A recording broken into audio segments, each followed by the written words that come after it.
Welcome to my channel. I am Akanksha Grahari. आज मैं आप सबके लिए समीक्षा अधिकारी एवं सहायक समीक्षा अधिकारी प्री एग्जाम जो परीक्षा हुई थी 2021 में, उसकी मैं आप लोगों के लिए प्रश्न पत्र और उसका सल्यूशन लेकर आई हूँ। ये जो पेपर है समान अध्ययन का पेपर है। ठीक है, देखिए हमने बताया था कि समीक्षा अधिकारी में 2 पेपर होते हैं। कौन से होते हैं? एक जनरल स्टडीज मीन समान अध्ययन का होता है और दूसरा होता है हिंदी का। ठीक है, और मैंने अभी बताया था इसके क्वेश्चन जीएस के 140 क्वेश्चंस होते हैं और हिंदी के 60 क्वेश्चंस होते हैं। तो आज मैं आपको जनरल स्टडीज मतलब समान अध्ययन के पेपर सॉल्व कराने जा रही हूँ। ये पेपर 2 पार्ट में आएंगे। आज मैं इसका पहला पार्ट पढ़ाने जा रही हूँ। ठीक है, आइए हम लोग देखते हैं। देखिए, ये इस प्रश्न पत्र के अध्यायवार पूछे गए प्रश्नों की संख्या है। देखिए क्या है, देखिए समान विज्ञान और प्रौद्योगिकी से 17 क्वेश्चन पूछे गए हैं। ये है 2021 का पेपर। ठीक है, वही भारतीय इतिहास एवं संस्कृति में कितने पूछे गए? 11 क्वेश्चन। भारतीय राष्ट्रीय आंदोलन में 16 क्वेश्चन। भारतीय राज्य व्यवस्था में 7 क्वेश्चन। अब हम देखेंगे अर्थव्यवस्था में कितना? 15 क्वेश्चन। जनसंख्या, पर्यावरण एवं नगरीकरण में 9 क्वेश्चन। विश्व एवं भारत का भूगोल में 19 क्वेश्चन। राष्ट्रीय एवं अंतर्राष्ट्रीय घटनाएं 13 क्वेश्चन। अब हम देखेंगे मानसिक योग्यता मीन रीजनिंग के क्वेश्चंस आप देख सकते हैं 13 क्वेश्चंस। खेल एवं पुरस्कार के 1 क्वेश्चन। उत्तर प्रदेश विशेष के 9 क्वेश्चन। मिसेलेनियस यानी विविध, ये 9 क्वेश्चंस पूछे गए हैं। देखिए इसमें से सबसे ज़्यादा किसका वेटेज है? आप देख रहे होंगे कि लगभग इसमें आप समान विज्ञान का भी है और किसका है? देखिए ये दोनों का भी मिलाकर के हिस्ट्री और भारतीय राष्ट्रीय आंदोलन के भी हमारे इसमें बहुत सारे क्वेश्चन आते हैं। ठीक है, आइए हम लोग बिना देरी किए हुए हम लोग स्टार्ट करते हैं। देखिए हम सबसे पहले क्या स्टार्ट करेंगे? समान विज्ञान एवं प्रौद्योगिकी। देखिए क्वेश्चन क्या है, आप क्या करिएगा, मेरा जो वही रूल है कि आप एक पेज ले लीजिए और मेरे साथ आप क्वेश्चन करते रहिए। देखिए ये वो क्वेश्चन है जो एग्जाम में आए हुए हैं, तो आप जितना इसमें सही करेंगे और यह सही करने की कोशिश करेंगे उतना ही आपका कॉन्फिडेंस बढ़ता ही जाएगा। ठीक है, इंक्रीज ही होता जाएगा। ठीक है, आइए देखते हैं। एक सितार में किस प्रकार की ध्वनि तरंगे उत्पन्न होती हैं? बताइए, एक सितार में किस प्रकार की ध्वनि तरंगे उत्पन्न होती हैं? आप बताइए हमें।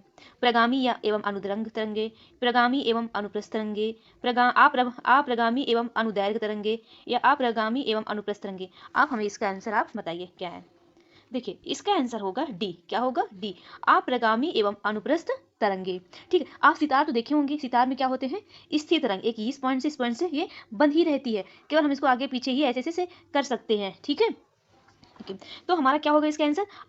अनुप्रस्थ एवं अप्रगामी तरंगे उत्पन्न होती है। क्या होती है? अनुप्रस्थ एवं अप्रगामी तरंगे उत्पन्न होती हैं। अब आइए हम लोग दूसरा क्वेश्चन में देखते हैं। देखिए जोड़ने पर अधिक रोशनी मिलेगी। देखिए दोनों समांतर क्रम में जुड़े हों या दोनों श्रेणी क्रम में जुड़े हों या दोनों समांतर क्रम में जुड़े हों, नीचे दिए गए कूट का प्रयोग करके सही उत्तर का चयन कीजिए। ए देखिए ए में अधिक, बी में देखिए 2 में अधिक, सी में देखिए ए एवं 2 में दोनों में समान, डी कुछ कहा नहीं जा सकता। तो आप हमें इसका आंसर बताइए। इसका आंसर होगा बी मीन्स 2 में अधिक है, दोनों समांतर क्रम में जुड़े हों। देखिए जब दो एक जैसे बल्ब को हम समांतर क्रम में जोड़ते हैं तो हमें ज़्यादा रोशनी मिलती है। ठीक है, क्योंकि समांतर क्रम में जो हमारा विभवांतर होता है, ठीक, वो हमारा समान होता है। क्या होता है विभवांतर? तो वो समान होता है, लेकिन जो करंट होता है मीन्स जो धारा होता है वो हमारा अलग अलग होता है। ठीक है, धारा क्या होती है? अलग अलग होता है। लेकिन क्या होता है ये हमें इस बात पर निर्भर करता है कि जो घरों में लगे हुए बिजली के बल्ब, पंखे, ट्यूबलाइट आदि सभी से समांतर क्रम में जुड़े हों। ठीक है, अब आपको समझ में आ गया कि जब दो एक जैसे बल्ब को हम जब समांतर क्रम में जोड़ते हैं तो हमें अधिक रोशनी मिलती है। अब आइए क्वेश्चन नंबर 3 देखते हैं। मकड़ियों द्वारा उत्पादित रेशम क्या कहलाता है? आप बताइए, मकड़ियों द्वारा उत्पादित रेशम क्या कहलाता है? बताइए, टसर रेशम, गोशामर रेशम, मूंगा रेशम या अहिंसा रेशम, क्या कहलाता है? देखिए मकड़ियों द्वारा उत्पादित रेशम क्या कहलाता है? गोशामर रेशम। बहुत ही इंपॉर्टेंट है, इसमें से कोई ना कोई रेशम जरूर आता है। तो मकड़ियों द्वारा उत्पादन रेशम क्या कहलाता है? गोशामर रेशम। वही हम टसर रेशम की बात करें तो हमारा क्या है? टसर रेशम का उत्पादन झारखंड में प्रथम स्थान है। मीन्स यहाँ पे झारखंड में बहुत उत्पादन किया जाता है। ठीक है, अब आइए सेकेंड हमारा, अब नेक्स्ट क्वेश्चन देखिए मैंने आप लोगों से बताया है कि मैं इसका पीडीएफ भी शेयर कर दूंगी, थोड़ा मैं उसमें कुछ काम कर रही हूँ। मैं जितनी जल्दी हो सके, मैंने जो अभी तक जितने लेक्चर 1 के जो मैं दृष्टि जीएस भी कवर कर रही हूँ, तो मैं उसके भी सारे लेक्चर्स एंड जो मैंने जीएस वर्ड के टेस्ट सीरीज में पेपर 1 के सारे मैंने पढ़ाए हैं, उसके लेक्चर की पीडीएफ एंड जो मैं आज ये पेपर सॉल्व करा रही हूँ, जब ये कंप्लीट हो जाएगा, मैंने बोला ना कि अभी थोड़ा टाइम लग सकता है पीडीएफ देने में, लेकिन मैं इसमें पीडीएफ जरूर दूंगी। ठीक है, थोड़ा से आप पहले इसमें से पढ़िए। ठीक है, क्योंकि पीडीएफ मैं दे दूंगी तो उससे कुछ ज़्यादा मतलब नहीं होगा। ठीक है, वो आपके रिवीजन के लिए काम होगा, लेकिन पहले आप वीडियो देखिए।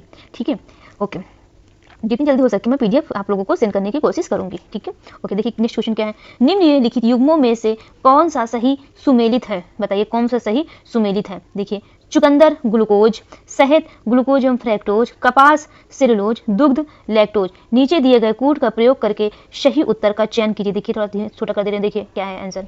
देखिए केवल 1 2 3, केवल 2 3 4, केवल 1 2 4, केवल 1 2 3 4।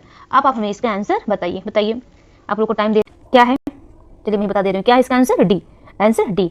चुकंदर चीनी में पाया जाता है, चुकंदर से चीनी बनता है। शहद में क्या होता है?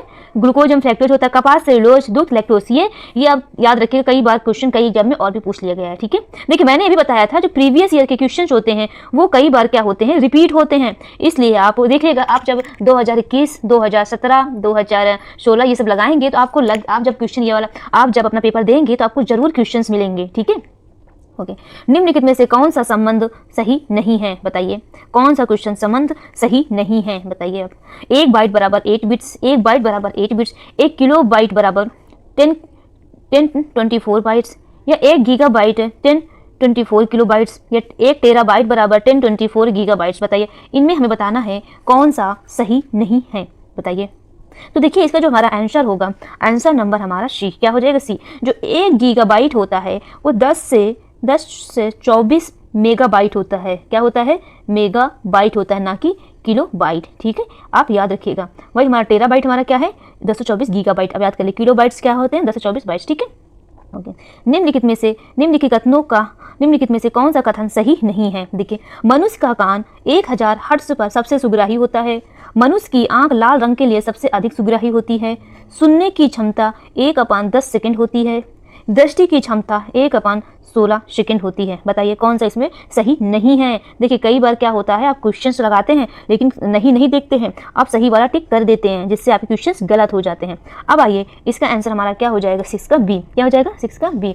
मनुष्य की आंख लाल रंग के लिए सबसे अधिक सुग्राही होती है, ये कथन हमारा गलत है, क्योंकि जो मनुष्य की आंख है वो हरे रंग के लिए, आप कभी हरा पेड़ पौधे देखेंगे तो आपको बहुत शांति मिलेगा, सुकून मिलेगा। ठीक है, तो हरा रंग के लिए ये सुग्राही होती है। ठीक है, देखिए सुनने की क्षमता, ये सुनने की दृढ़ता कितनी है? 1/10 सेकंड होती है। दृष्टि की दृढ़ता 1/16 सेकंड होती है। ठीक है, मनुष्य के कान 1000 हर्ट्ज तक सबसे सुग्राही होता है। ठीक है, 10 दिनों से अधिक दिनों तक उपवास करने पर लीवर पर क्या प्रभाव पड़ता है? अगर आप 10 दिनों से अधिक उपवास रख रहे हैं तो आपके लीवर में क्या प्रभाव पड़ेगा? देखिए लीवर में ग्लूकोज स्तर कम हो जाता है, लीवर में ग्लूकोज स्तर अधिक हो जाता है, लीवर में ट्राइग्लिसराइड घटने लगता है, लीवर में ट्राइग्लिसराइड बढ़ने लगता है। बताइए इसका आंसर क्या हो जाएगा? इसका आंसर हमारा क्या हो जाएगा? बताओ। इसका जब हम देखो बहुत दिनों तक कुछ उपवास रखेंगे तो हमारा लीवर में ग्लूकोज स्तर कम हो जाएगा, ये हमारा आंसर सही है। तो आंसर नंबर ए। क्या हो जाएगा? Answer number A. ठीक है, ओके। जीवाश्म ईंधन के बाद भारतवर्ष की उस आवश्यकताओं की पूर्ति के लिए दूसरा सबसे महत्वपूर्ण स्रोत है। मतलब हम जीवाश्म ईंधन के बाद, जीवाश्म ईंधन से मतलब क्या बनता है? कोल बनता है, कोयला बनता है। ठीक है, कोल है। ठीक है, इसके बाद क्या है? दूसरा सबसे महत्वपूर्ण स्रोत जल विद्युत है। क्या है बताइए? जल विद्युत है, या वायु ऊर्जा है, या परमाणु ऊर्जा है, या सौर ऊर्जा है? आप बताइए क्या है इसका आंसर? तो सौर ऊर्जा। क्या है? सौर ऊर्जा। देखिए ऊर्जा की क्या है? ऊर्जा की मांग बहुत बढ़ रही। क्या है? ऊर्जा की मांग बहुत बढ़ रही है, जिसमें हमारा क्या है? जिसमें हमारा जीवाश्म ईंधन, कोयला में बताया था, पेट्रोलियम, कोयला एवं पेट्रोलियम से ये पूरा किया जा सकता है। लेकिन ईंधन ये सब लाखों समय के पहले बने थे। ठीक है, लेकिन इनका जो भंडार है सीमित है। किनका भंडार सीमित है? जीवाश्म ईंधन का भंडार जो है ये सीमित है। ठीक है, तो हमारा सबसे बड़ा योगदान जीवाश्म ईंधन के बाद किसका है? सौर ऊर्जा का है। ठीक है, ओके। अब हम नेक्स्ट क्वेश्चन पे हम आएंगे। देखिए क्वेश्चन नंबर 9 देखेंगे। देखिए क्या है? नदी का जल प्रदूषण मापा जाता है जल में घुली क्लोरीन की मात्रा से, या जल में घुली ओजोन की मात्रा से, या जल में घुली नाइट्रोजन की मात्रा से, या जल में घुली जल में घुली ऑक्सीजन की मात्रा से। अब बताइए नदी के जल का प्रदूषण किससे मापा जाता है? तो हमारा आंसर हो जाएगा डी, जल में घुली ऑक्सीजन की मात्रा से हम पता लगा देंगे कि नदी में कितना प्रदूषण है। ठीक है, ओके। देखिए इसमें क्या होता है, इसको जल में घुली ऑक्सीजन मीन्स डिजॉल्व ऑक्सीजन है। ठीक है, जो कि ये क्या नापता है कि ये हमारे पानी में कितना ऑक्सीजन घुलित है। ठीक है, जो जलीय जीवों के लिए ये उपलब्ध है। ठीक है, और क्या करता है, विघटित ऑक्सीजन मतलब डिजॉल्व ऑक्सीजन जो करता है इसकी गुणवत्ता को मापता है। ठीक है, कि इसकी कितनी गुणवत्ता है। ठीक है, ये भी आप ध्यान रखिएगा। कई बार पूछा गया है कि नदी के जल का प्रदूषण कैसे मापा जाता है? तो जल में घुली ऑक्सीजन की मात्रा से। ठीक है, मात्रा से।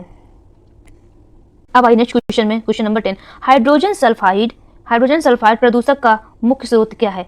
हाइड्रोजन सल्फाइड प्रदूषक का मुख्य स्रोत क्या है? सड़ते हुए वनस्पति एवं पशु पदार्थ, या ऑटोमोबाइल, या तेल रिफाइनरी, या ताप विद्युत संयंत्र। आप बताइए हाइड्रोजन सल्फाइड प्रदूषक का मुख्य स्रोत क्या है? तो हमारा आंसर हो जाएगा, आंसर क्या हो जाएगा? आंसर ए, सड़ते हुए वनस्पति एवं पशु पदार्थ। क्या है? हाइड्रोजन सल्फाइड प्रदूषक का मुख्य स्रोत क्या माना जाता है? अभी हमने बताया है क्या माना जाता है?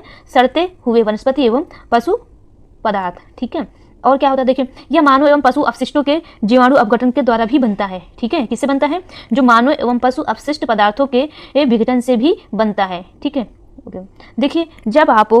देखिए जब आप इसके आसपास होते हैं, क्योंकि इसकी जो स्मेल होती है बहुत ही गंदी होती है। क्या है? स्मेल जो होती है बहुत ही गंदी होती है, ठीक, बहुत दुर्गंध युक्त होती है। ठीक है, और आंखों में जलन होती है। क्या होती है? आंखों में जलन होती है। ठीक है, आप ये भी याद रखिएगा। जिसमें हमें तेज सिरदर्द हो सकता है, जिससे हमें क्या है, सिरदर्द हो सकता है, मितली हो सकती है। ठीक है, या उल्टी हो सकती है, मितली या उल्टी हो सकती है। ठीक है, जो हाइड्रोजन सल्फाइड मैंने बोला है क्या होती है, ये बहुत ही बेकार स्मेल आती है, इतनी गंदी स्मेल आती है जिसमें आपको आंखों में जलन की संभावना बढ़ जाती है, और इसमें सिर दर्द, मितली या उल्टी भी होती है हाइड्रोजन सल्फाइड। ठीक है, ओके। तुलसी के पौधों का औषधि महत्व निम्नलिखित उपस्थिति के कारण है। ठीक है, पूछा गया है तुलसी के पौधों का औषधि महत्व निम्नलिखित की उपस्थिति के कारण है। अकार्बनिक अम्ल, फिनोल एवं फ्लेवोनॉइड्स, या लिथियम बाइकार्बोनेट्स। बताइए तुलसी के पौधे का जो औषधि जो गुण है किस कारण है? क्या उसमें ऐसा पाया जाता है जिसको उसको बोलते हैं कि ये मेडिसिनल प्लांट है? बताइए आप। तो इसमें क्या है? तो हमारा आंसर हो जाएगा फिनोल एवं फ्लेवोनॉइड्स। क्या हो जाएगा? फिनोल एवं फ्लेवोनॉइड्स। ठीक है, ओके। अब आइए नेक्स्ट क्वेश्चन में, निम्नलिखित खाद्य पदार्थों में से कौन सा सभी आवश्यक अमीनो अम्लों का सर्वोत्तम स्रोत है? ठीक है, निम्नलिखित कौन सा खाद्य पदार्थों में कौन सा सभी आवश्यक अमीनो अम्लों का सर्वाधिक स्रोत है? बताइए कौन सा होगा? केला होगा, दाल होगा, अंडा होगा, या मछली होगा? बताइए। देखिए अमीनो अम्ल का क्या है? अमीनो अम्ल का सर्वोत्तम स्रोत क्या है? अंडे में पाया जाता है। क्योंकि क्या होता है, अमीनो अम्ल हमने बताया था इसमें प्रोटीन का संश्लेषण होता है।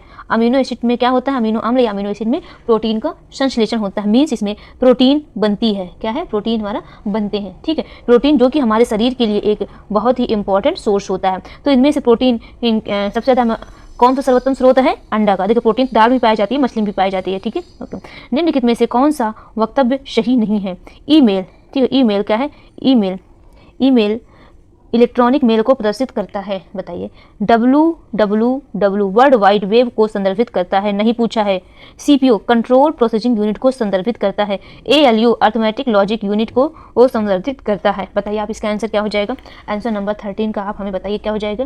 तो आंसर नंबर 13 का हमारा क्या हो जाएगा? कौन सा सही नहीं है? बताइए आप। तो जो CPU, देखिए ईमेल को हम क्या बोलते हैं? इलेक्ट्रॉनिक मेल, ये सही है हमारा। ठीक है, और हमारा www का क्या है? World wide web. क्या है? World wide web. ALU क्या है? Arithmetic logic unit. लेकिन हमारा आंसर क्या होगा? CPU कंट्रोल नहीं होगा, सेंट्रल। क्या हो जाएगा?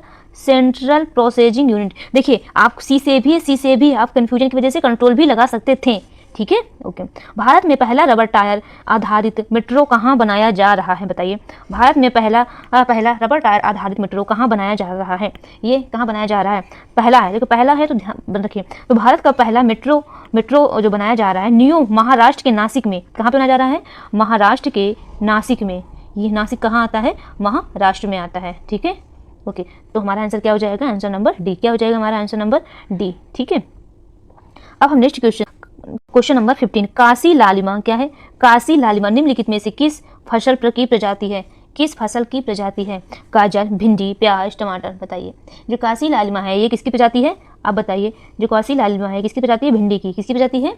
भिंडी की प्रजाति है। ठीक है, तो भिंडी की एक नई किस्म प्रजाति क्या है? काशी लालिमा है। क्या है? काशी लालिमा है। ठीक है, काशी लालिमा, याद रखिएगा। इस भिंडी की विशेषता यह है, देखिए भिंडी आपने देखा होगा हरे रंग की होती है, हरे रंग की होती है भिंडी, आपने देखा होगा। लेकिन क्या होता है, काशी लालिमा की खासियत ये है कि हरे रंग से किसमें, कौन से रंग की है? तो ये लाल रंग की है। तो ये हरे रंग की किसमें है? लाल रंग की, लाल रंग ले लेती है। ठीक है, देखिए यह भिंडी, देखिए भिंडी में एंटीऑक्सीडेंट क्या है? एंटीऑक्सीडेंट क्या है? एंटीऑक्सीडेंट से भरपूर होती है। ठीक है, और आयरन होती है। ठीक है, आयरन होती है, कैल्शियम होती है। ठीक है, कैल्शियम होती है, तो ये सबसे भरपूर होती है। देखिए एंटीऑक्सीडेंट मीन्स क्या होता है? जब हम बुढ़ापे की ओर बढ़ रहे होते हैं या हमारी एज बढ़ रही होती है, एंटीऑक्सीडेंट मतलब वो रोकता है। अगर आप भिंडी खाते हैं तो आपकी जो एजिंग है ये रोकता है। ठीक है, आप याद रखिएगा। और क्या है, देखिए हरी भिंडी में जो हरी ग्रीन भिंडी होती है, जो ग्रीन भिंडी, ये भी याद करें, ग्रीन जो भिंडी होती है ये इसमें होती है क्लोरोफिल। क्या होती है? क्लोरोफिल। लेकिन जो रेड भिंडी होती है, अभी हमने बताया जो काशी लालिमा है वो रेड भिंडी है, उसमें है एंथोसायनिन। क्या है? एंथोसायनिन। क्या है उसमें? एंथोसायनिन। ठीक है, याद रखिएगा। कौन सा तत्व सरसों के तेल की मात्रा बढ़ाने में अत्यधिक उपयोगी है? मतलब कौन सा तत्व सरसों के तेल की, क्या ऐसा डाल दें कि सरसों के तेल की मात्रा बढ़ जाए? कैल्शियम, सल्फर, जस्ता, लोहा। क्या डाल दें हम? तो हमारा इसका एग्जाम्पल हो जाएगा सल्फर। देखिए जो सल्फर होता है सरसों के तेल की मात्रा बढ़ाने में अत्यधिक लाभकारी है या अत्यधिक उपयोगी होता है, क्योंकि सल्फर एक महत्वपूर्ण पोषक तत्व है। क्या है? सल्फर एक महत्वपूर्ण पोषक तत्व है, जिसमें मिथियोनिन क्या होते हैं? सरसों में क्या होते हैं? मिथियोनिन और क्या होते हैं? क्लोरोफिन। क्या होते हैं? क्लोरोफिनिन और क्या होते हैं? ठीक है, ये सब क्या होते हैं? ये इनका अच्छे से संश्लेषण करते हैं कार्यकीकारों में। ठीक है, लेकिन जो पीली सरसों होती है, जो हमारा येलो सरसों रंग की होती है, पीली सरसों देखे होंगे, उसमें तेल की मात्रा कितनी होती है? पीली सरसों में कितनी होती है? जो पीली सरसों होती है, पीली सरसों में हमारी कितनी होती है? आप बताएं। तेल की मात्रा हमारी होती है 31 से 37%, और जो प्रोटीन होती है 20 से 40% प्रोटीन होती है पीली सरसों में, याद रखिएगा। ठीक है, अब आइए नेक्स्ट क्वेश्चन। पौधों में गुटी लगाने का कार्य, देखिए नेक्स्ट क्वेश्चन, पौधों में गुटी लगाने का कार्य किस उद्देश्य की पूर्ति हेतु किया जाता है? आप बताइए। पहला ऑप्शन कीटों के नियंत्रण हेतु, या वनस्पतिक प्रसारण हेतु, या बीजों के अंकुरण हेतु, या खरपतवार के नियंत्रण हेतु। देखिए जो पौधों में गुटी लगाने का कार्य है ये हमें वनस्पतिक प्रसारण के लिए किया जाता है। किसके लिए किया जाता है?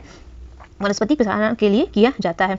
आपने देखा होगा हम लोग तना किसी चीज़ का लगाते हैं। ठीक है, कलम लगाते हैं, तो कलम मतलब गुलाब में लगाया जाता है, जिसकी वजह से इन सबको लगा करके एक नया पौधा तैयार किया जाता है। ठीक है, अब आई नेक्स्ट क्वेश्चन। भारत शहरी वेधशाला ऑब्जर्वेटरी निम्नलिखित में से किस स्थान पर स्थित है? देहरादून, चंडीगढ़, नई दिल्ली, या वाराणसी। आप इसका आंसर बताइए। तो भारत शहरी वेधशाला ऑब्जर्वेटरी ये नई दिल्ली में अवस्थित है। देखिए ये हमारा क्या है? ये जो शहरी वेधशाला है ये एक ऐसा प्लेटफार्म है। क्या है? ये ऐसा प्लेटफार्म है जो भू स्थानिक, क्या है? जो भू स्थानिक प्लेटफार्म पर विश्लेषण एवं दृश्यकरण को सक्षम करने के लिए विभिन्न सोर्स से, डिफरेंट सोर्स से ये डाटा कलेक्ट करता है। क्या करता है? डेटा को कलेक्ट करता है। ठीक है, तो शहरी वेधशाला ऑब्जर्वेटरी क्या है? ये ऑब्जर्वेटरी क्या है? ये नई दिल्ली में स्थित है। ठीक है, भू स्थानिक प्लेटफॉर्म है। अब आइए नेक्स्ट क्वेश्चन आप देखिए। निम्नलिखित में से, अब आया हिस्ट्री क्वेश्चन। ठीक है, हिस्ट्री के क्वेश्चन देखिए क्या है। निम्नलिखित में से किसे गुरु नानक ने अपना उत्तराधिकार घोषित किया था? आप बताइए। बाला को, मर्दाना को, लहना को, श्रीचंद्र को। निम्नलिखित में से किसने गुरु नानक ने अपने उत्तराधिकारी घोषित किया था? बताइए। गुरु नानक ने किसे अपना उत्तराधिकारी घोषित किया था? तो इसका आंसर हो जाएगा बी। क्या हो जाएगा हमारा आंसर? इसका जो आंसर हो जाएगा बी, लहना। ठीक है, लहना को उत्तराधिकारी बनाया था। ठीक है, जो बाद में गुरु अंगद देव नाम से प्रसिद्ध हुए, जो बाद में गुरु अंगद देव नाम से प्रसिद्ध हुए। ठीक है, गुरु नानक की मृत्यु कब हुई? 1500 कब हुआ गुरु नानक की मृत्यु? 1539 में मृत्यु के बाद इन्होंने ही कार्यभार संभाला। ठीक है, याद हो गया। ठीक है, ये लहना कौन थे? ये कौन थे? अपने शिष्य भाई अपने इनके भाई भी थे, उसी से थे, लहना को बनाया। ठीक है, निम्नलिखित में से दिल्ली सल्तनत के किस सुल्तान के शासनकाल में शाही महलों में हिंदू देवी देवताओं की पूजा होती थी? बताइए। कुतुबुद्दीन मुबारक खिलजी, नसरुद्दीन महमूद, नसरुद्दीन खुसरो शाह, अलाउद्दीन मसूद शाह। आप बताइए किसके शासनकाल में शाही महलों में हिंदू देवी देवताओं की पूजा होती थी? तो हमारा आंसर हो जाएगा शी। क्या हो जाएगा आंसर? शी। नसरुद्दीन खुसरो शाह के शासन में शाही महलों में हिंदू देवी देवताओं की पूजा होती थी। निम्नलिखित में से किस सुल्तान ने साम्राज्य की सीमाओं को सुरक्षा हेतु एक विशेष सेना को नियुक्त किया? बताइए। इल्तुतमिश, नसरुद्दीन महमूद, बलबन या अलाउद्दीन खिलजी। निम्नलिखित में से किस सुल्तान ने साम्राज्य की सीमाओं को सुरक्षा हेतु एक विशेष सेना की नियुक्ति की? आप बताइए इसका आंसर। इसका आंसर क्या हो जाएगा? अलाउद्दीन खिलजी, डी हो जाएगा। अलाउद्दीन खिलजी क्या था? देखिए, जो अलाउद्दीन खिलजी था ये खुद को ईश्वर का प्रतिनिधि मानता था। क्या था अलाउद्दीन खिलजी? ये खुद को ईश्वर का प्रतिनिधि मानता था। क्या मानता था? प्रतिनिधि मानता था, या ईश्वर की छाया मानता था। ठीक है, या ईश्वर की छाया मानता था। अब आइए नेक्स्ट क्वेश्चन में। नेक्स्ट हमारा मुगल बादशाह द्वारा नियुक्त बंगाल का अंतिम सूबेदार कौन था? मुर्शिद कुली खां, सरफराज खां, शुजाउद्दीन मोहम्मद खां या अली वर्दी खां? बताइए। मुगल बादशाह द्वारा नियुक्त बंगाल का अंतिम सूबेदार कौन था? तो उसका आंसर हो जाएगा मुर्शिद कुली खां। क्या हो जाएगा? जो मुर्शिद कुली खां था मुगल बादशाह द्वारा नियुक्त बंगाल का अंतिम सूबेदार था। ठीक है, मुर्शिद कुली खां जिन्हें मोहम्मद हादी के नाम से जाना जाता था, मोहम्मद हादी के नाम से भी इनको वो जाना जाता था। ठीक है, और इस तरह का ये बंगाल में हुआ, या बंगाल का पहला नवाब था। ठीक है, अब आइए नेक्स्ट में। निम्नलिखित में से कौन सही सुमेलित नहीं है? निम्नलिखित में से कौन सही सुमेलित नहीं है? अब आप बताइए कौन सुमेलित नहीं है। पहला देखिए आप, पूर्व मध्यकालीन उत्तर प्रदेश के शहर, और अब वर्तमान में इसकी अवस्थिति हमें देखनी है। ठीक है, इसकी वर्तमान में अवस्थिति हमें देखती है। ठीक है, कोल या कोयल अलीगढ़ में, महोत्सव नगर महोबा में, महोदय श्री कन्नौज में, जेजाक भुक्ति कौशंबी में। बताइए 23 का आंसर कौन सही नहीं है? बताइए। तो हमारा जो आंसर हो जाएगा, हमारा आंसर जो हो जाएगा वो डी। क्या हो जाएगा? डी। जेजाक भुक्ति जो है, जो जेजाक भुक्ति है ये कौशंबी में ना होकर के बुंदेलखंड में, कहाँ है ये? बुंदेलखंड में है। कहाँ है? बुंदेलखंड में है। ठीक है, बुंदेलखंड किसके बॉर्डर बनाता है? बताइए। बुंदेलखंड उत्तर प्रदेश और मध्य प्रदेश के बीच में बॉर्डर बनाता है। ठीक है, ओके।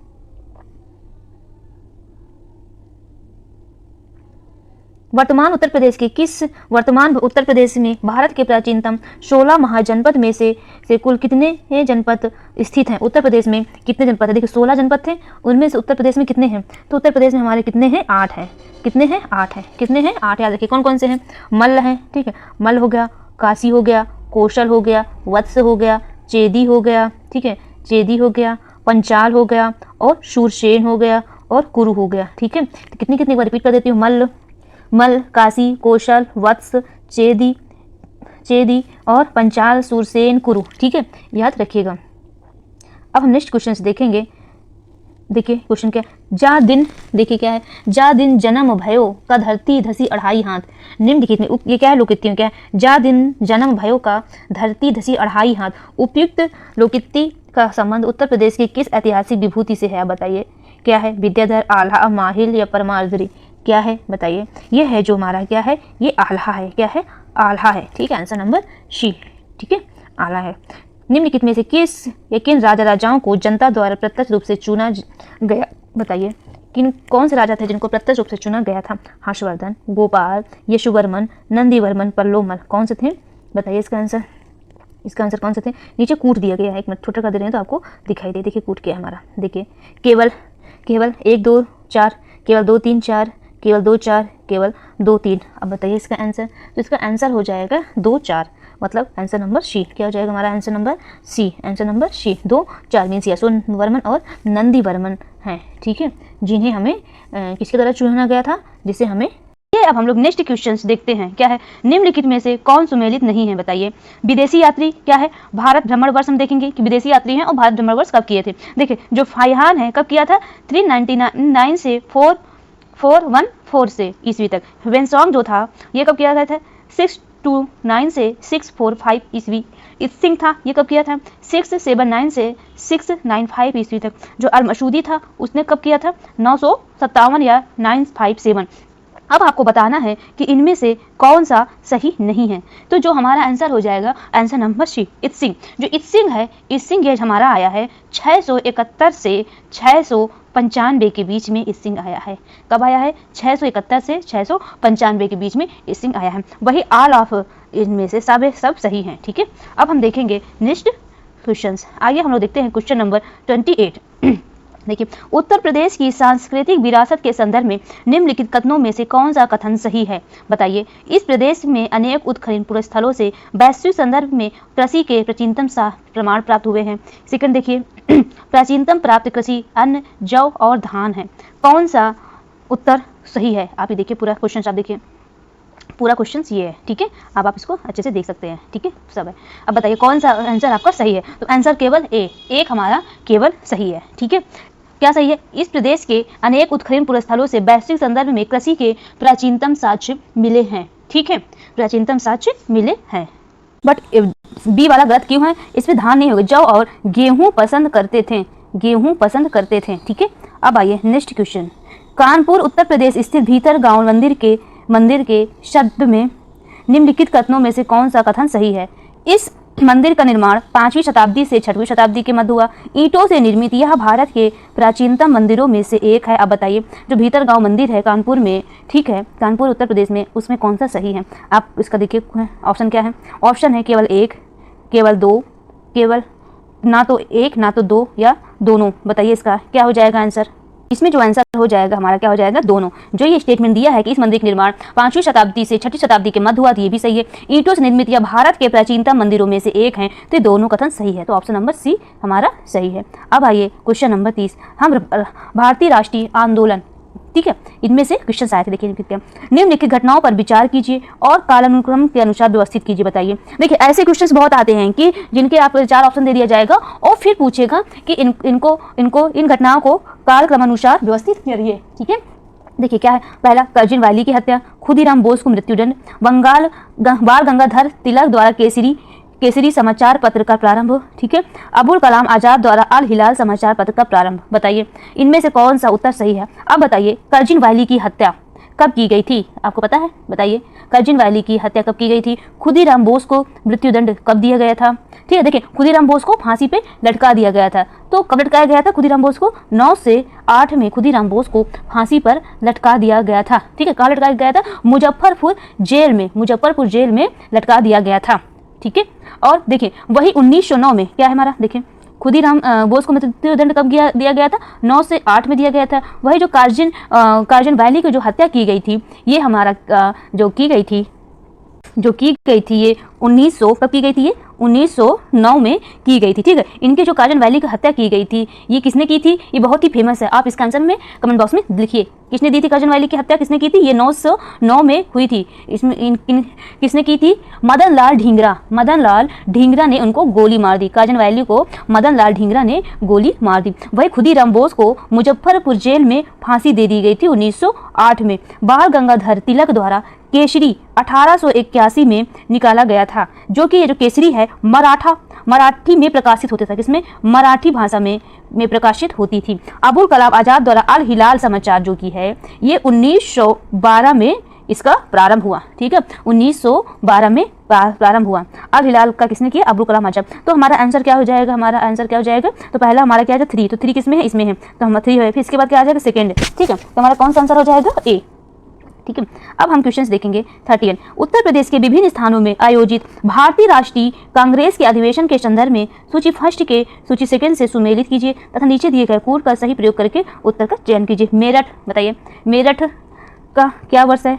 कानपुर का क्या वर्ष है? लखनऊ क्या वर्ष है? बनारस का वर्ष क्या है? अब आप बताइए, हमारा मेरठ में क्या है, कानपुर में क्या है और बनारस में हमारा क्या है? देखिए, जो हमारा मेरठ में हुआ था, ये हमारा अधिवेशन 55वां था। ठीक है, ये कब हुआ था? 1946 में। कब हुआ था? 1946 में। जो मेरठ का हुआ था 1946 के, तो ए का 3 हो गया। वही हमारा बी का हमारा कानपुर में अधिवेशन कब हुआ था? 1925 में हुआ था। किसने किया था? बहुत ही फेमस है, श्रीमती सरोजनी नायडू। किसने किया था?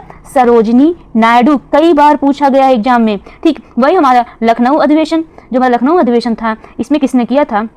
आप इसको हमें बताइए, किसने किया था लखनऊ अधिवेशन? और बनारस अधिवेशन कहाँ हुआ था? अब बताइए, लखनऊ अधिवेशन हमारा कहाँ हुआ था? बताइए लखनऊ अधिवेशन कहाँ हुआ था? ये 1916 में। इसी अधिवेशन में मुस्लिम लीग और कांग्रेस के मध्य समझौता हुआ। किसने कराया था? अंबिकाचरण मजूमदार ने। ठीक है। बनारस कब हुआ था? 1905 में। बनारस क्या हुआ था? 1905 में। किसने किया था? गोपाल कृष्ण गोखले ने किया था। 1905 में किसने किया था?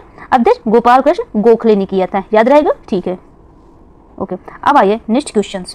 अब हम लोग देखेंगे, अब देखिए क्वेश्चन नंबर 32। सूची 1 को सूची 2 से सुमेलित कीजिए और नीचे दिए गए कूट कर सही प्रयोग कीजिए। देखिए सूची 1 युद्ध से संबंधित था, सूची 2 वर्ष में। कौन सा युद्ध किस वर्ष हुआ था? बताइए। द्वितीय आंग्ल मैसूर युद्ध कब हुआ था? द्वितीय आंग्ल फ्रांसीसी युद्ध कब हुआ था? द्वितीय आंग्ल मराठा कब हुआ था? द्वितीय आंग्ल अफगान युद्ध कब हुआ था? मतलब सब द्वितीय हैं जो अंग्रेजों के साथ अलग अलग युद्ध हुए हैं। तब बताइए इसका आंसर। इसका आंसर क्या होगा? देखिए जो द्वितीय आंग्ल मैसूर युद्ध है ये कब हुआ था? अब बताइए ये कब हुआ था?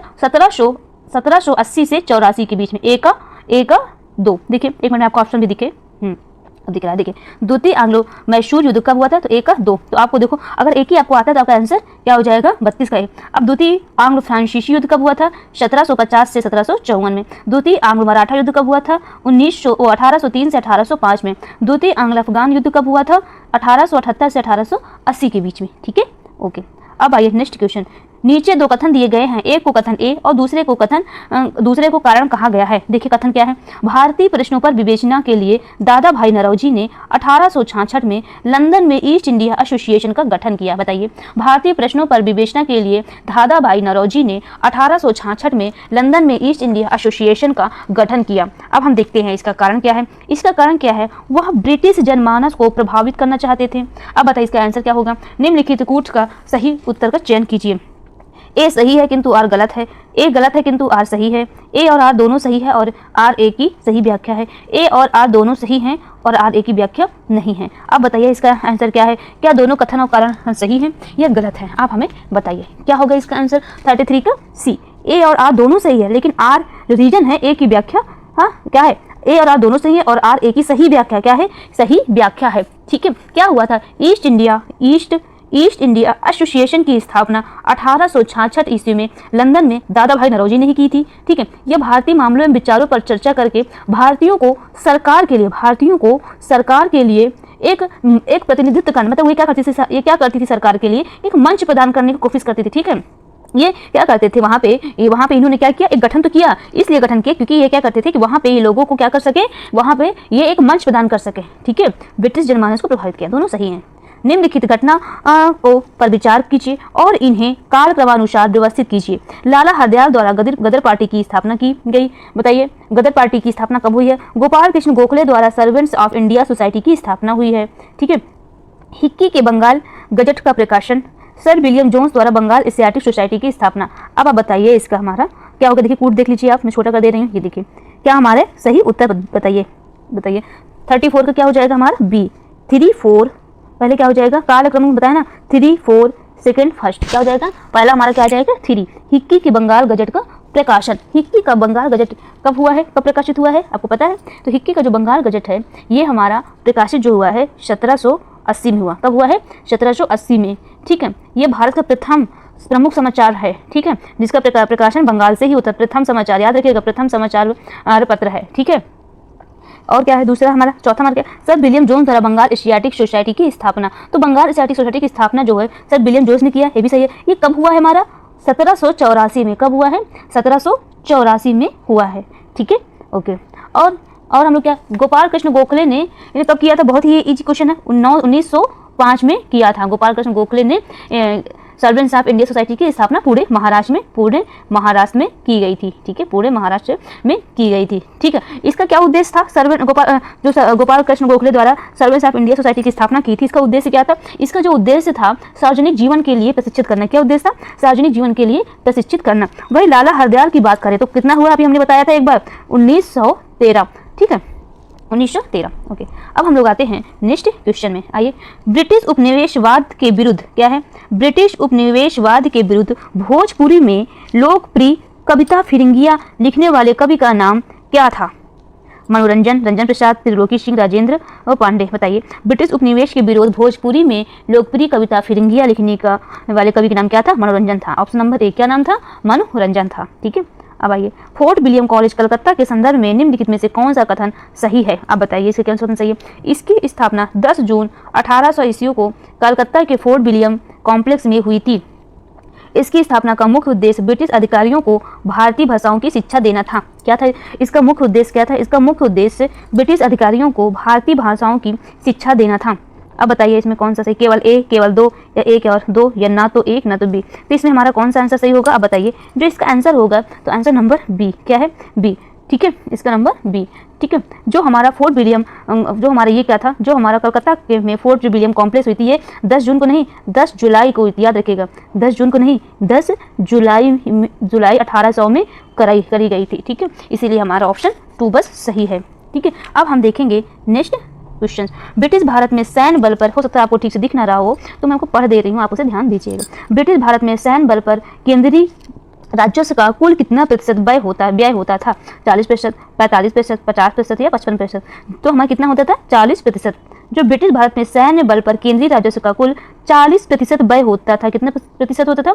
40% व्यय होता था। ठीक है, निम्नलिखित में से किस वर्ष प्रयागराज उत्तर प्रदेश के किले पर अंग्रेजों का अधिकार स्थापित हुआ?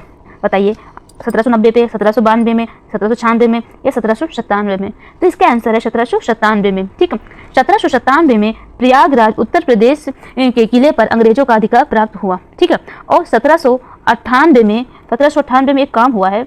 1798 में क्या हुआ? नवाब साजत अली और अंग्रेजों के बीच एक संधि के बाद एक किला अंग्रेजों के कब्जे में आ गया। अंग्रेज संधि किसके बीच हुई?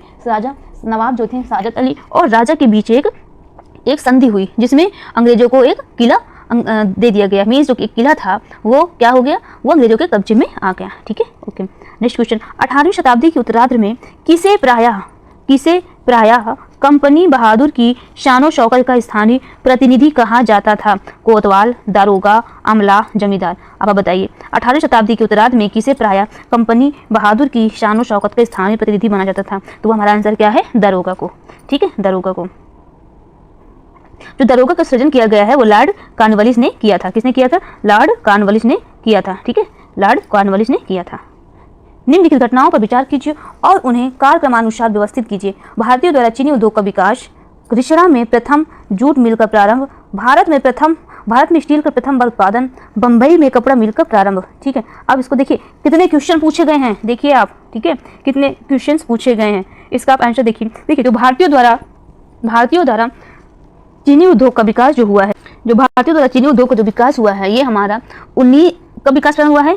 1903 से। कब? 1903 से होता था। ठीक है, 3 से होता था। वही हम रिषड़ा की बात करें, रिषड़ा हमारा कहाँ है? हमने इसको डिस्कस किया था इकोनॉमी में भी। रिषड़ा हमारा वेस्ट बंगाल यानी पश्चिम बंगाल में। रिषड़ा में प्रथम जूट मिल का जो प्रारंभ हुआ था, ये हमारा कब हुआ था? ये 1855 में हुआ था। कब हुआ था? 1855 में हुआ था। ठीक है, वही हम भारत में स्टील का प्रथम बल्क उत्पादन कहाँ हुआ था? कब हुआ था? 1907 में जमशेदपुर झारखंड में उत्पादन हुआ था। बंबई में प्रथम कपड़ा मिल का प्रारंभ हमारा कब हुआ था? सबसे पहले ही 1854, बहुत ही इंपॉर्टेंट है, कलकत्ता के फोर्ट ग्लोस्टर में हुआ था। बंबई में प्रथम कपड़ा मिल का प्रारंभ। तो हमारा क्या हो जाएगा? पहला ये मतलब 3 क्या पहला हमारा क्या हो जाएगा? 4 हो जाएगा। 4 2 3 1 क्या हो जाएगा? देखिए हमारा आंसर क्या है? ये 4 है ना। देखिए 4 2 3 1। ठीक है, भारतीय सिविल सेवा के संदर्भ में निम्नलिखित कथनों में से कौन सा कथन सही है? आप बताइए। भारत सरकार, देखिए जो पिछली बार का जो पेपर था थोड़ा लेंदी था पेपर, आप देख रहे होंगे कि एक क्वेश्चन में कम से कम उसमें 4 क्वेश्चंस दिए गए हैं। मीन्स अगर आपको चारों पता है तभी आप करिए। ठीक है, कितने सारे क्वेश्चन हैं, देखिए सब ऐसे दिए, थोड़ा टाइम टेकिंग है, तो इसीलिए तो मैं टेस्ट सीरीज ही लाई हूँ ताकि आपके टाइम मैनेजमेंट में कोई भी प्रॉब्लम ना हो। देखिए, भारतीय सिविल सेवा के संदर्भ में निम्नलिखित कथनों में से कौन सही है? भारत सरकार अधिनियम 1919 में भारतीय सिविल सेवा के लिए एक अलग परीक्षा का प्रावधान किया गया जो भारत में होनी थी। या दूसरा देखिए, भारतीय सिविल सेवा में 1941 में भारतीयों का प्रतिशत यूरोप वासियों से अधिक था। नीचे दिए गए कोड का सही प्रयोग करिए। केवल 1, केवल 2, 1 और 2, ना तो 1 ना ही 2। अब आप बताइए क्या होगा इसका आंसर? तो जो हमारा इसका आंसर होगा, दोनों सही है। हमारे क्या है? दोनों सही हैं। ठीक है, दोनों हमारे सही हैं। देखिए जो हमारा 1919 का जो हमारा है, इसको हम लोग क्या बोलते हैं? मॉन्टेग्यू चेम्सफोर्ड सुधार। क्या बोलते हैं? मॉन्टेग्यू चेम्सफोर्ड सुधार भी बोलते हैं, यह इसके नाम से जाना जाता है। इसी अधिनियम में सिविल सेवा परीक्षा के लिए एक अलग परीक्षा होनी चाहिए जो कि भारत में होनी थी, यही किया गया है। ठीक है, अब आइए नीचे दिए गए कथन दिए गए हैं, देखिए फिर से कथन आ गया, कारण आ गया, ठीक है। कथन क्या है? रविन्द्रनाथ टैगोर ने नाइटहुड की उपाधि को त्याग दिया, ठीक है, ये तो सही है, ठीक है। वे असहयोग आंदोलन में भाग लेना चाहते थे, नहीं, क्या है बताइए, वे असहयोग आंदोलन में भाग लेना चाहते थे, तो हमारा कौन सा आंसर हो जाएगा? आप बताइए, देखिए ये तो सही है, हमने बताया था इन्होंने अपनी नाइट की उपाधि कब त्यागी थी, कब त्यागी थी? जलियांवाला बाग मैसेक्रे, ठीक है, जलियांवाला जब बाग मैसेक्रे हत्याकांड हुआ था तब इन्होंने अपनी नाइट की उपाधि त्याग दी। तो हमारा आंसर क्या हो जाएगा? आंसर ए तो सही है किंतु आर गलत है, ठीक है, ओके। अब देखिए काकोरी केस में प्रधान आरोपी पंडित राम प्रसाद बिस्मिल को उत्तर प्रदेश के किस शहर में फांसी दी गई? बताइए, जो काकोरी केस में हैं जो फंसे थे आरोपी कौन थे? पंडित प्रसाद बिस्मिल को उत्तर प्रदेश के किस शहर में दी गई थी? वाराणसी, गोरखपुर, कानपुर या लखनऊ में? कब दी गई थी बताइए? देखिए इनको गोरखपुर जेल में दी गई थी, कौन सी जेल में दी गई थी? गोरखपुर जेल में दी गई थी, ठीक है। 1927 में इनको फांसी पे लटका दिया गया था, जबकि इनके साथ दो और थे। अशफाक उल्ला खान कौन थे? एक थे अशफाक उल्ला खान, कौन थे? एक थे अशफाक उल्ला खान और एक थे रोशन सिंह लाहड़ी, कौन थे? रोशन सिंह लाहड़ी। इनको देखो, इनको भी फांसी दी गई थी, मतलब तीन को फांसी दी गई थी लेकिन अलग जेल में। जो राम प्रसाद बिस्मिल है गोरखपुर में दी गई थी, वही अशफाक उल्ला खान को फैजाबाद जेल में और रोशन सिंह को इलाहाबाद जेल में फांसी दी गई थी, वही इलाहाबाद जो आज प्रयागराज हो गया है, ठीक है। निम्नलिखित में से कौन भारत आने वाले यात्री पुर्तगाली देश का नहीं था बताइए? Duarte Barbosa, Domingo Paes, Peter Mundy, Fernao Nuniz. अब बताइए इनमें से कौन सा भारत आने वाला पुर्तगाल का नहीं है? तो जो हमारा पीटर मुंडी है, क्या है? जो हमारा पीटर मुंडी है ये क्या है? ये 17वीं शताब्दी में आने वाला ब्रिटिश व्यापारी है। कौन है पीटर मुंडी? ये ब्रिटिश व्यापारी है। आप ऐसे याद कर लो, जो ब्रिटिश हैं वो बहुत ज़्यादा मुंडी काटते थे, ठीक है, सर अलग करते हैं, ठीक है, तो आपको ऐसे याद रहेगा, ठीक है, ओके। अब आइए नेक्स्ट क्वेश्चन में, क्वेश्चन नंबर 45 में देखिए, अंग्रेजों के विरुद्ध बनारस विद्रोह का नेतृत्व किसने किया था? अब बताइए, सुजाउद्दौला, आशफउद्दौला, राजा चेत सिंह या राजा महीप नारायण सिंह? तो जो हमारा इसका आंसर बताइए हमारा क्या होगा? तो जो हमारा इसका आंसर हो जाएगा, बनारस विद्रोह का नेतृत्व किसने किया था? राजा चेत सिंह। किसने किया था? जो बनारस विद्रोह हुआ था 1781 में हुआ था, किसके नेतृत्व में? राजा चेत सिंह के नेतृत्व में हुआ था, जिनमें से लगभग 200 अंग्रेजी सेना मारे गए थे, ठीक है, ओके फ्रेंड्स, आज के लिए मैं इतना ही कवर करूंगी, इसके आगे मैं नेक्स्ट लेक्चर दूंगी। मेरे वीडियो को जितना से हो सके शेयर करिए, लाइक करिए और सब्सक्राइब करिए, क्योंकि जिनको ज़रूरत है वहाँ तक आप पहुँचाइए, इतना तो आप कर ही सकते हैं। Okay friends, thank